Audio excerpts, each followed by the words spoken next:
What if I told you that the most famous definition of success in American history was entirely stolen? I mean, it really is one of the great historical ironies of modern literature. Right, because it's a quote you've almost certainly seen, on 1,000 graduation cards or motivational posters or embroidered pillows. Oh, yeah, absolutely. It's everywhere. But the wild thing is, it was stripped of its true author, and it currently operates as a victim of the exact superficial culture it was trying to dismantle.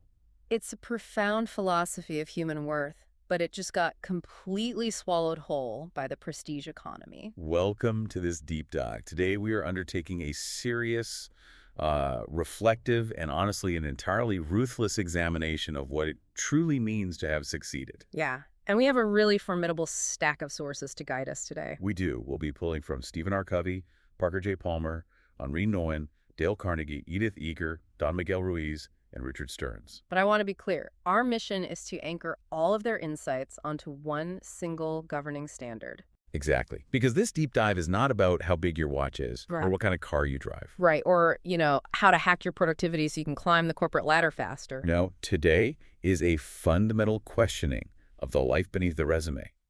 We are looking at a rival philosophy of success. And to do that, we have to start by reading the quote in question, in full. I have it right here. Let me just read it for you. It goes like this. Go for it. To laugh often and much. To win the respect of intelligent people and the affection of children. To earn the appreciation of honest critics and endure the betrayal of false friends. To appreciate beauty, to find the best in others. To leave the world a bit better, whether by a healthy child, a garden patch, or a redeemed social condition. Yeah. To know even one life has breathed easier because you have lived. This is to have succeeded. It's just an incredibly weighty piece of writing. It really is. Now, I want to make sure we're clear up front. This is the best-known version, adapted from Bessie A. Stanley's 1905 prize essay. Right. And the history of those exact words serves as the perfect warning label for everything we are going to explore today.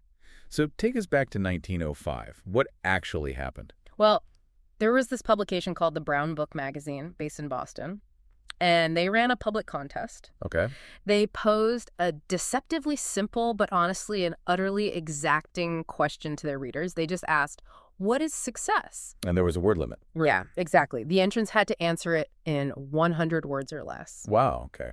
So Bessie A. Stanley, who was a woman living in the small, unassuming town of Lincoln, Kansas, submitted her thoughts. And she won first prize, right? She did. She won first prize and was awarded $250, which was a big deal back then. It's such a quiet, brilliant observation from a woman in rural America, but society simply could not tolerate that origin story, could they? No, they really couldn't. Over the decades, her words were heavily revised. They were, smoothed out, packaged, and eventually the culture completely erased her name. That's just so wild to me. The quote was widely and aggressively misattributed to Ralph Waldo Emerson instead. Right, because society looked at these profound words and subconsciously decided they were far too weighty for an ordinary woman from Kansas to have written. Yeah, the culture demanded a famous male philosopher with massive cultural authority. Exactly.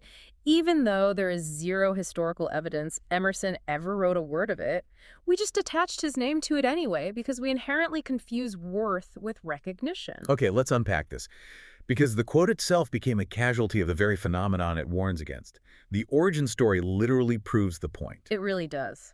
We are hopelessly addicted to the public markers of success, the brand, the name, the prestige. Right, if an idea doesn't have a famous name attached to it, we immediately doubt its validity. And Stanley defined success by the inward quality of a life and its concrete effect on others. But we took her definition and immediately subjected it to what our sources call the wrong inheritance. The wrong inheritance. Tell me more about that. Well, the wrong inheritance is basically the atmospheric pressure we are all raised in. It rarely arrives as a formal argument, We just absorb it. Oh, for sure. Like a child learns remarkably early what behaviors draw praise from adults. Exactly. And an adolescent quickly maps out what carries social prestige in the hierarchy of high school. Yeah, and then an adult enters the workforce and immediately learns what the market is prepared to reward with capital. Right. And that public definition is constructed entirely out of rank, income, reach, and visible distinction. We rely on that public definition because it's legible. Right, it functions like an X-ray or a barcode. Yeah, it's a cognitive shortcut. Reading a job title or looking at a zip code is incredibly easy. achievement is legible, status can be mathematically ranked. So what does that actually do to us as a society? What it does is spare the broader society the heavy, exhausting labor of deeper judgment. Oh, wow. So if I can evaluate your worth by looking at your car or your title, I don't have to actually get to know you. Exactly. I am entirely absolved of the hard work of figuring out if you are actually a person of substance, integrity, and warmth. The public proof becomes a proxy for the human soul. I mean, to be clear to you listening, material security matters. Work matters. No, absolutely. Providing for a family and building things of value in the physical world are serious endeavors. But public proof only shows what a person has done. Right. It cannot possibly show what a person has become inside while doing it. It can map the advancement of a career, but it cannot measure the cost of that advancement to the individual's character. Which brings us to Stephen R. Covey.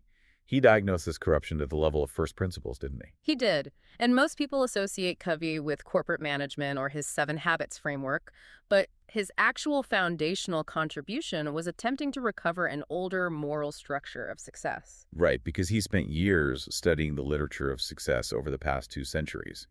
And he identified a massive historical fracture. Yeah, he called it the shift from the character ethic to the personality ethic. The personality ethic is pretty much the water we swim in today, right? Completely. It's image, technique, public relations, personal branding. It is the tactical science of how you present yourself to extract a desired outcome from the world. It's so obsessed with the visible effect, it treats human interaction as a series of transactions to be optimized. Exactly. But the older tradition, the character ethic, focused entirely on the bedrock. It concerned itself with integrity, humility, temperance, patience, and modesty. It basically argued that you cannot build a sound life by first acquiring the visible shell of success and then hoping your character will magically catch up later. Right. As Covey says, private victory precedes public victory. But look, I want to push back on this binary for a second. If you are building a startup or trying to cure a disease or running a massive logistics network, you have to care about technique and influence. Oh, sure. So are Covey and Stanley arguing that ambition is inherently corrupt? I mean, is it wrong to want to be highly effective and climb the ladder quickly? No, the friction isn't about effort at all. The friction is about direction and proportion. Covey's argument, which perfectly mirrors Stanley's philosophy, by the way, is captured in his ladder analogy. Oh, I love the ladder analogy. Tell everyone about that. He basically observed that management is efficiency in climbing the ladder of success, but leadership determines whether the ladder is leaning against the right wall. Wow, yeah. So the tragedy of the personality ethic is basically disciplined error. Exactly. You can be incredibly disciplined. You can sacrifice sleep, work 80-hour weeks, and outpace all your peers. You win the recognition, but you lose your freedom. You gain authority over others, but you remain completely unformed in your own interior life. You spend your absolute best years climbing, only to get to the top rung and realize the life you built is completely alien to you. Right. The public ledger looks flawless, but the inward structure is hollow. So if the public definition of success requires building from the outside in, Bessie Stanley demands that we build from the inside out. And her inward test is completely counterintuitive. Yeah, she doesn't start by demanding grit or discipline or stoicism. Her first requirement for a successful life is simply to laugh often and much. Which, if you read that line quickly, it invites the danger of sentimentalizing it. Yeah, to laugh often and much sounds decorative. It sounds like naive optimism. But Stanley's actually deploying joy as a rigorous, severe diagnostic tool. She is asking the fundamental question, has your spirit survived your ambition? Has your spirit survived your ambition? That is an incredibly heavy metric to place at the very threshold of success. It is heavy because there are widespread forms of outward success that absolutely narrow the human spirit. Right, like an individual becomes highly effective, they command larger budgets, they manage vast teams, but they become progressively less alive. Exactly. They find themselves neurologically and emotionally unable to meet daily life with anything resembling gladness. The external metrics skyrocket, but the inward capacity for delight severely contracts. And modern professional life is spectacularly adept at disguising that spiritual contraction. Oh, completely. We look at restlessness and we label it ambition. We look at chronic exhaustion and we label it significance. We really do walk around with this unspoken assumption that heaviness equates to importance. Like, if I am stressed, overwhelmed, and incapable of laughing, I must be doing something vital for the world. And Stanley entirely refuses that confusion. Now, she does not imply that a successful life is free of burdens. A meaningful life guarantees immense burdens. But she insists that the burden must not succeed in closing the spirit. Right. And we must distinguish joy from optimism here. Optimism is merely an expectation regarding the future, right? A belief that things will turn out well. But joy is different. Yeah, joy is a measurement of your current condition. Have you remained capable of delight in the present tense, despite the weight you carry? Parker J. Palmer's work on vocation gets right to the core of this. He writes, "Before I can tell my life what I want to do with it, I must listen to my life telling me who I am." That's such a crucial insight. If you are incapable of laughing often and much, it is a glaring indicator that your life is estranged from itself. Because people organize these flawlessly executed public lives while operating at a profound distance from their own nature. Exactly. They obey talents they do not genuinely possess simply because the market rewards those specific talents. They accept a socially sanctioned form of ambition that earns immense respect, but it produces an inward deadness. They attempt to command their lives before they have ever learned to listen to them. It's tragic, really. It makes me think of identity as a publicly traded stock. Like, if my identity is tied to my output, my title, or public opinion, my stock price is fluctuating every single minute based on external forces. Yes, that is the perfect analogy. And if I am living on that trading floor, I can never truly laugh. I'm too busy frantically defending my valuation, managing the PR of my own existence. Right, because true laughter requires a letting go. It requires an inward elasticity that you lose when you are obsessively managing your image. Henri Nouwen actually articulated the psychological and spiritual mechanics of that elasticity, right? He did. He warned against the false identities constructed by the modern world. He wrote, "We are not what we do, we are not what we have, we are not what others think of us." Wow. He argued that coming home is claiming a foundational truth about our inherent worth. And regardless of the theological framework you apply to Nouwen's work, the psychological reality is undeniable. Identity must remain fiercely independent of public performance. Because if what I do becomes who I am, then my joy is permanently held hostage by my productivity. Exactly. If what I have becomes myself, my delight is hostage to constant comparison. And if what others think of me becomes myself, peace is literally impossible because I have outsourced my identity to an audience that I cannot control. Right. Overmanaged, highly optimized lives become brittle. They learn to function like machines, but they forget how to receive. Which is why Stanley places joy at the vanguard. If your life has lost the capacity for delight, you are failing the success test, regardless of what your bank account reflects. Absolutely. But the inward spirit doesn't exist in a vacuum. Once a well-ordered self is established, it must collide with the external world. Right, and Stanley immediately tests this interaction with one of the most exacting pairings in the entire quotation. She says, "To win the respect of intelligent people and the affection of children." She joins two conditions that modern life actively drives apart, which are substance and humanity. Because intelligent people demand profound substance. They require credibility, weight, and seriousness. Yeah, they are not easily fooled by cheap charisma or temporary applause. Earning their respect means you are trustworthy in your application of logic, power, and intellect. Yet she immediately binds that intellectual rigor to the affection of children. And children operate entirely outside the prestige economy. They do not care about your vocabulary, your net worth, or the letters after your name. They read atmosphere. They are attuned to safety, honesty, warmth, and unmediated presence. Exactly. You cannot extract their affection using your job title. Stanley demands that a successful person bear the deep scrutiny of serious adults while remaining gentle enough to be loved by a child.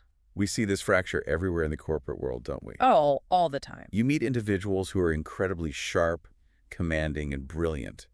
You respect their intellect, but they are freezing cold. You wouldn't want to spend 5 unstructured minutes with them. Yeah, and conversely, you meet people who are incredibly warm and pleasant, but they lack intellectual gravity. They are lightweights. And Stanley says true success is the union of the two. She demands that your depth and your humanity do not drift apart as you ascend in the world. Dale Carnegie's actual philosophy addresses this directly. Oh, right. Beyond the networking tricks he is often unfairly reduced to. Exactly. His most profound moral instruction was to become genuinely interested in other people.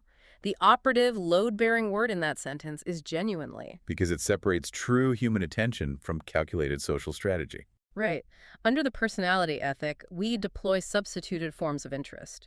We ask a question not to hear the answer, but to advance our own agenda. We use flattery to disarm a rival. We listen merely to calculate our next rhetorical move. But Carnegie argued that genuine interest requires the temporary suspension of your own vanity. You cannot view another human being as raw material for your own advancement. And Carnegie emphasized inner framing, didn't he? Like, it isn't what you have or who you are, it is what you think about it. Yeah, your inward framework dictates how you engage with the world. It determines whether you view a child asking a question as an interruption to your very important, highly optimized schedule, or if you view that child as life in its most primary vital form. I have to ask about the specific mechanics of that failure, though. Because I know incredibly successful executives who dominate boardrooms. They are masters of adult-to-adult interaction. But you put them on a carpet with a toddler, and they completely malfunction. They freeze, they talk to the kid like a middle manager, and the child just walks away. Why does the boardroom skill fail so spectacularly on the floor? Because the executive is trapped in self-presentation. They have become actors in their own lives, relying on the props of the personality ethic. Oh, I see. Like their posture, their tailored suit, the assumed deference of their employees? Exactly. And children are totally immune to those props. They don't know the rules of the corporate game. So to earn a child's affection, you must descend from the stage of self-importance into actual vulnerable presence. You have to drop the act. And many highly, quote-unquote, successful adults have literally forgotten how to exist without their armor. The child registers the strain of the performance and senses that the adult is fundamentally distracted by their own ego. Right. So Stanley is establishing a brutal baseline. If you grow in stature but lose the ability to be simple and free of self-display, you have failed. But earning respect and affection is, in many ways, the safe harbor of this philosophy. It's what happens when things are functioning well. Yeah, and Stanley refuses to let the definition rest in comfort. She immediately shoves the successful life into the crucible of pain and judgment. Right. The next clause is, to earn the appreciation of honest critics and endure the betrayal of false friends. Because a life that has never been judged seriously or injured deeply remains fundamentally untested. Popularity is cheap. Endless praise can arise from changing fashions, calculated flattery, or simply because you wield enough power to terrify people into agreeing with you. Exactly. Earning the appreciation of honest critics means your work and your character are substantial enough to bear correction. It means your identity does not instantaneously collapse the moment someone points out a flaw. Right, because if your entire self-worth is built on external affirmation, an honest critique will feel like a death sentence. You will reflexively surround yourself with sycophants to protect your fragile ego. So Stanley demands a life capable of enduring truth from the outside. But then she pairs it with the most visceral of human injuries, which is treachery from the inside. Endure the betrayal of false friends.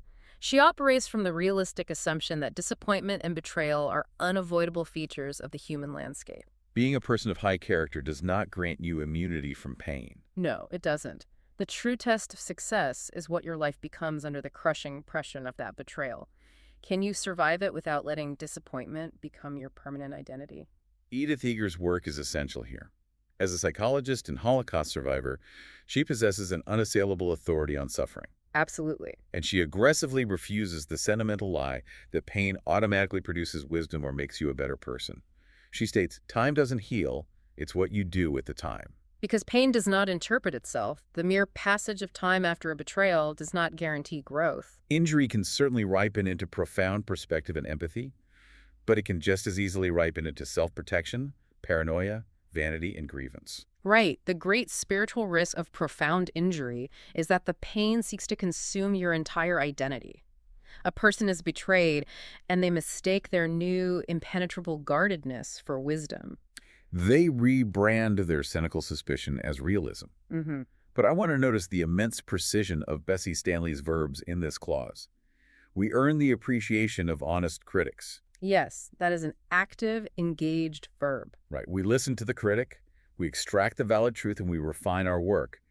But we endure the betrayal of false friends. That is steadfast, passive resilience. It is the difference between pruning a tree and surviving a brutal winter. Well, that's a great way to look at it. The honest critic is the shears. It cuts away the dead branches. It hurts momentarily. But you actively earn a better shape and a higher yield of fruit. But betrayal is an ice storm. You don't try to negotiate with the ice storm. You don't extract feedback from someone who operates in bad faith. You just have to endure the freeze without letting the roots of the tree die. Exactly. You endure the winter so that you do not become permanently frozen yourself. Dale Carnegie spoke of developing success from failures. Betrayal, harsh criticism, public failure, they all ask the exact same diagnostic question. What will be constructed from the wreckage? Will it be a smaller, angrier self or a larger, more expansive one?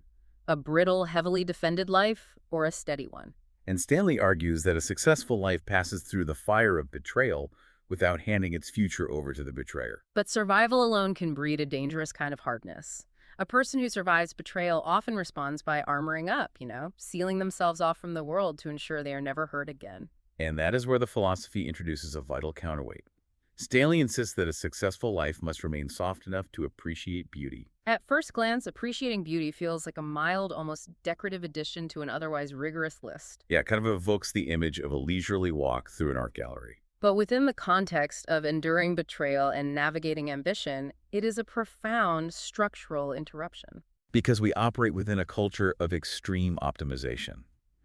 Our brains are relentlessly trained to identify value only where it can be converted into status, capital, or competitive advantage. Exactly. The modern reflex is to ask for the ROI, the return on investment.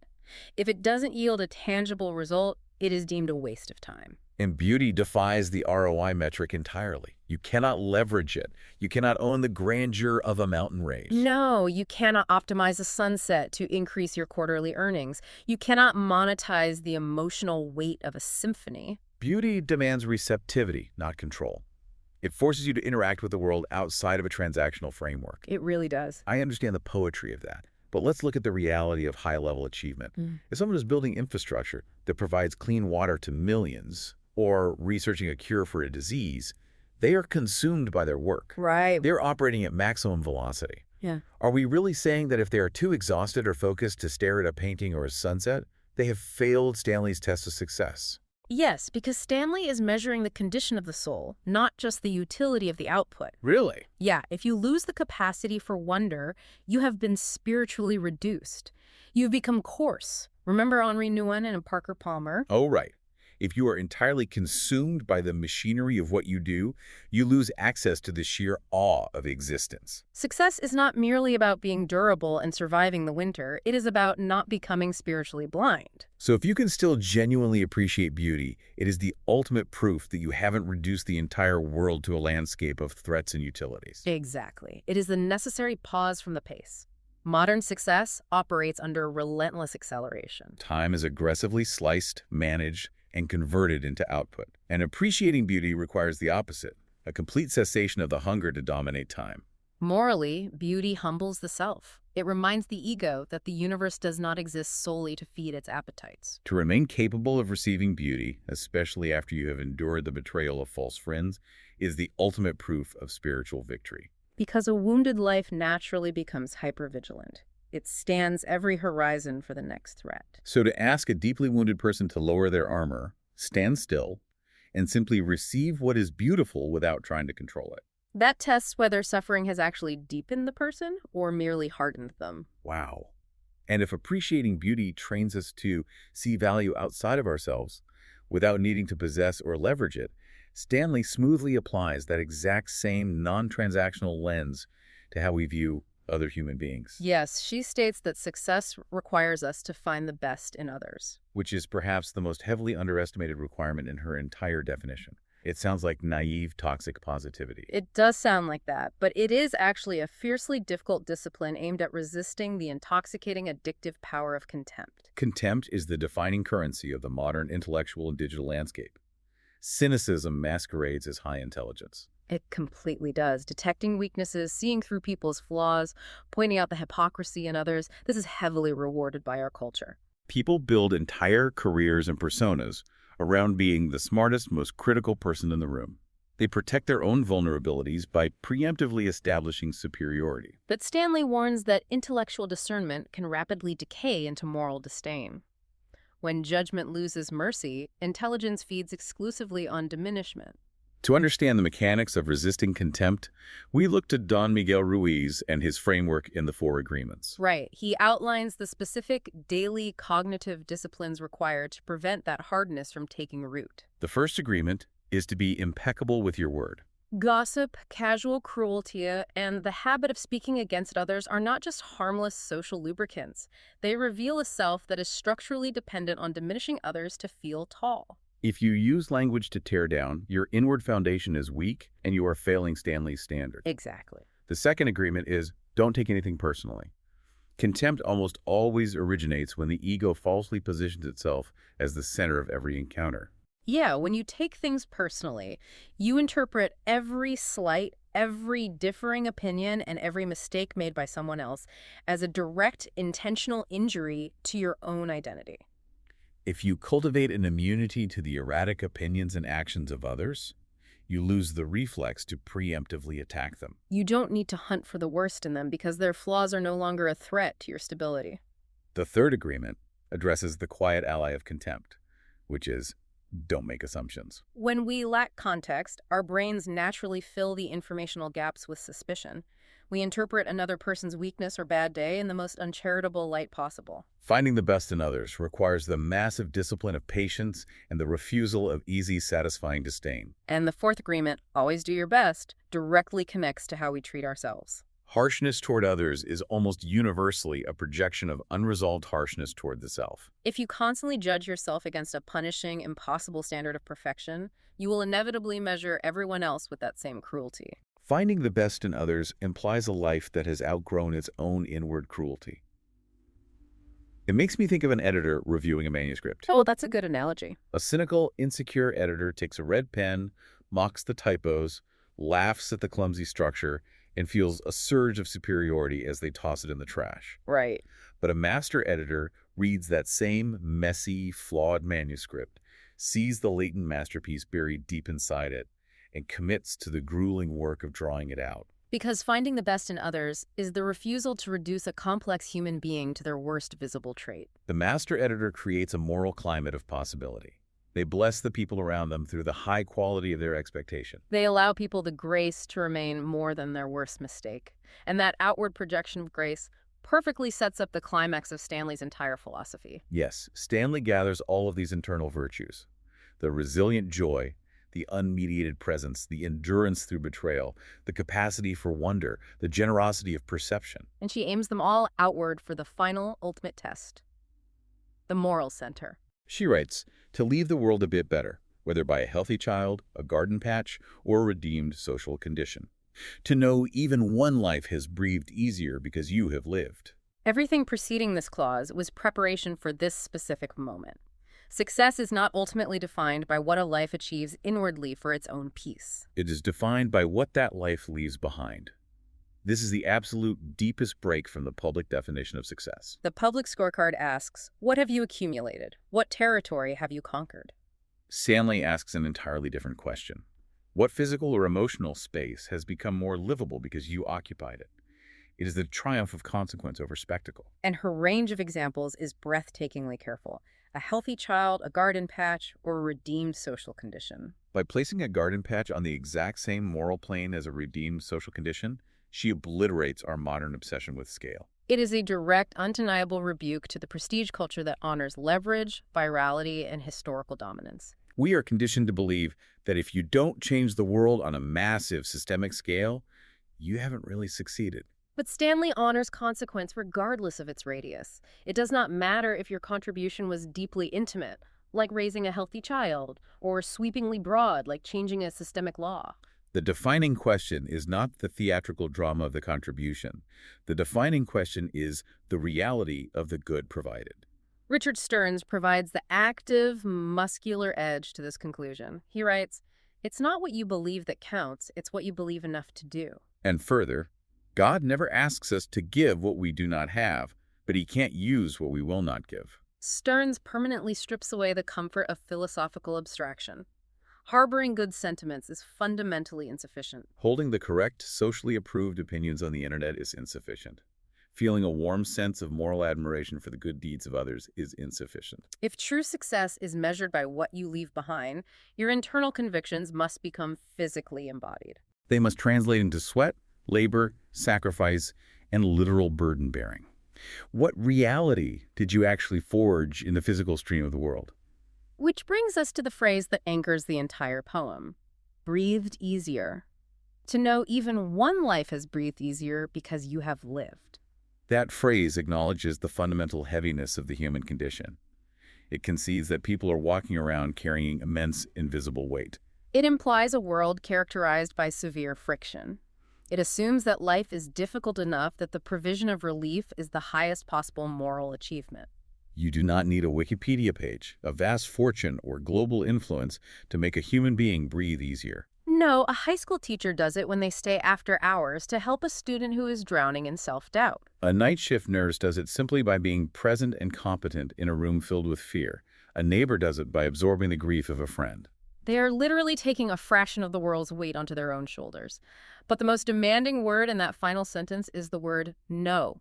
To know even one life has breathed easier. It cannot be a vague, generalized wish.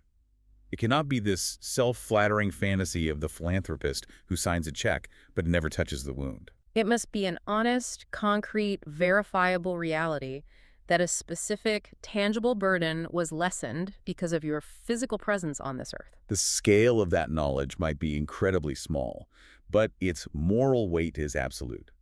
And no superficial definition of success can survive contact with that specific standard. Public success is incredibly easy to fake. You can artificially inflate a resume. You can purchase digital followers. You can hire a crisis management firm to sculpt your public image. You can hack the personality ethic. But you cannot fake the provision of relief. Actual burden-bearing cannot be staged for an audience. The broader world might completely misread your life for decades, throwing awards and money at you for things that do not ultimately matter. But at the very end of it all, stripped of all public relations and prestige, the equation reduces to a binary reality. Somewhere, in actual unvarnished human terms, either someone breathed easier because you were here, or they didn't. That is Stanley's deepest, most inescapable measure. It drags the concept of success out of the realm of spectacle and pins it entirely to effect. Bessie A. Stanley's definition of success is a cumulative rival philosophy of what a human life is actually for.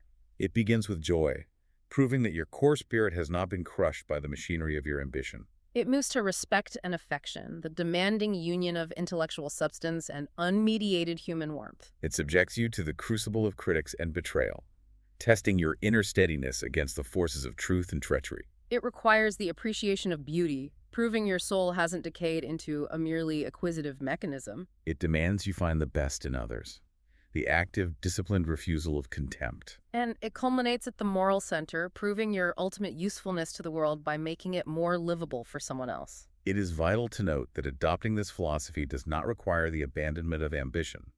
You do not have to retreat to a cabin in the woods. You can build companies, write books, lead movements, and seek excellence. It simply demands that you judge the pursuit of those achievements by a vastly larger, more humane metric. It places public achievement in its proper, subordinate place, permanently elevating contribution over display. We've spent this entire deep dive analyzing how we measure our own human lives. But if we pull back, there is a terrifying, larger implication to this history of misinterpreting success. Right now, in real time, the algorithms that are building our digital and societal future are being explicitly trained to optimize for the exact personality ethic we've been warning against. Artificial intelligence is being coded to maximize engagement, virality, and legible, frictionless metrics. It is being trained on the prestige economy. Which leaves us with a lingering existential question. We all walk around carrying an invisible scoreboard that tells us if we are winning or losing at life. Based on everything we unpacked today, I want you to ask yourself who actually designed the scoreboard you are currently using? How do you code an AI to value a garden patch? How do you train an algorithm to recognize the silent, unquantifiable moment when a human being has breathed easier? If we as a culture cannot even define true success for ourselves without stealing a woman's words and corrupting them for prestige, what exactly happens to our humanity when we fully automate that broken definition? When you finally reach the end of your life, will the points on your board have made anyone, anywhere, breathe even a little bit easier? Thank you for joining us on this deep dive.